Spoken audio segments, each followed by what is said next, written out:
جیسا کہ ہم سب جانتے ہیں کہ انڈیا نے انڈس واٹر ٹریٹی کو یونیلیٹرلی سسپینڈ کیا ہوا ہے اور وہ اس معاہدے کا مسلسل خلاف ورزی کر رہا ہے۔ اس حوالے سے HDPI نے آج ایک پالیسی سیمینار منعقد کیا جس میں مختلف ایکسپرٹس اور منسٹر فار واٹر ریسورسز میاں معین وٹو صاحب نے بھی شرکت کی۔ ہم نے ان سب سے بات کی، ان کا کیا کہنا تھا، آئیے جانتے ہیں۔ پاکستان یقیناً ہر طرح کے تیاریاں بھی کر رہا ہے۔ وہ انڈس واٹر ٹریٹی کی جو جہاں تک وائلیشن ہوئی ہے اس سلسلے میں جتنے بھی ریلیونٹ فورم ہیں وہ بھی استعمال کر رہا ہے۔ انٹرنیشنل لیول پہ بھی جہاں پاکستان کے ڈیلیگیشنز بھی گئے ہیں اور ہمارے جو ایمبیسڈرز ہیں وہ بھی اپنے اپنے ملکوں میں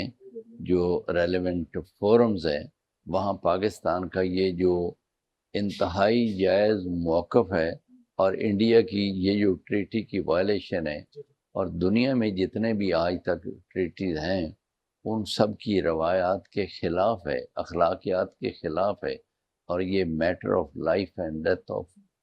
25 کروڑ عوام کا ہے۔ تو اس میں پاکستان کسی طرح کی کسی قسم کی کوئی کمی نہیں چھوڑے گا۔ ہر فورم پہ ہم فائٹ کریں گے اور ابھی تک ہمیں ہر فورم پہ جو کامیابی بھی ہو رہی ہے اور ہمارے موقف کی تائید بھی کی جا رہی ہے، جیسے کورٹ آف انٹرنیشنل نے بھی ہمارے موقف کو مانا ہے، لیکن اس کے باوجود ہم یہاں متبادل جو انتظامات ہیں وہ بھی کر رہے ہیں۔ پانی کے سٹوریج کے بھی بہت سارے پروجیکٹس ہمارے چل رہے ہیں۔ ویسے بھی ہم اریگیشن میں ڈرپ سسٹم کر رہے ہیں، ہم سٹوریج کا ارینجمنٹ کر رہے ہیں، ہم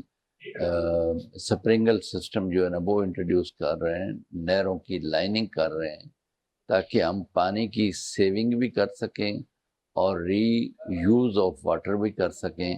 تاکہ ہم آئندہ آنے والے حالات کا مقابلہ کر سکیں اور ہم کاشتکاروں کو یا ویسے ہماری پبلک کو کسی طرح کی پانی کی کمی نہ آنے۔ اس وقت انڈس واٹر ٹریٹی کے حوالے سے سب سے بڑا چیلنج پاکستان کے لیے انڈیا کا ایٹیٹیوڈ ہے۔ انڈیا اس وقت انڈس واٹر ٹریٹی کو یونیلیٹرلی ابینس میں پلیس کر کے، جس کی کوئی لیگل بیسس نہیں ہے، یہ ہمارے لیے ایک بڑا چیلنج ہے۔ اور یہ چیلنج جو ہے اس کو اگر ہم ایکسپلین کریں تو یہ رول بیسڈ آرڈر کی نفی ہے۔ جو انٹرنیشنل پیس کا ضامن ہے وہ جو ہمارے پاس اس وقت دنیا میں انٹرنیشنل پیس کی ضمانت ہے وہ رول بیسڈ آرڈر ہے۔ جب بھی کوئی اسٹیٹ اس دنیا میں رول بیسڈ آرڈر کی خلاف ورزی کرے گی تو اس کے جو ہیں نتائج وہ کافی بھیانک ہیں۔ اس حوالے سے پاکستان میں اس وقت انڈس واٹر ٹریٹی کے حوالے سے جو سب سے بڑا چیلنج ہے وہ ہمارے لیے جو ہے وہ انڈیا کا یہ ایٹیٹیوڈ ہے جس کے اندر وہ اپنی اوبلیگیشنز فلفل نہیں کر رہا۔ اور اس کی جہاں تک بات ہے کہ پاکستان کے پاس اس چیلنج سے نمٹنے کے لیے کیا آپشنز اویلیبل ہیں، تو پاکستان کے پاس جو آپشنز اویلیبل ہیں اس میں سب سے پہلے تو وضاحت اس بات کی سب کو ہونی چاہیے کہ انڈس واٹر ٹریٹی جو ہے وہ یونیلیٹرلی کیونکہ سسپینڈ یا ٹرمینیٹ یا ابینس میں نہیں کی جا سکتی،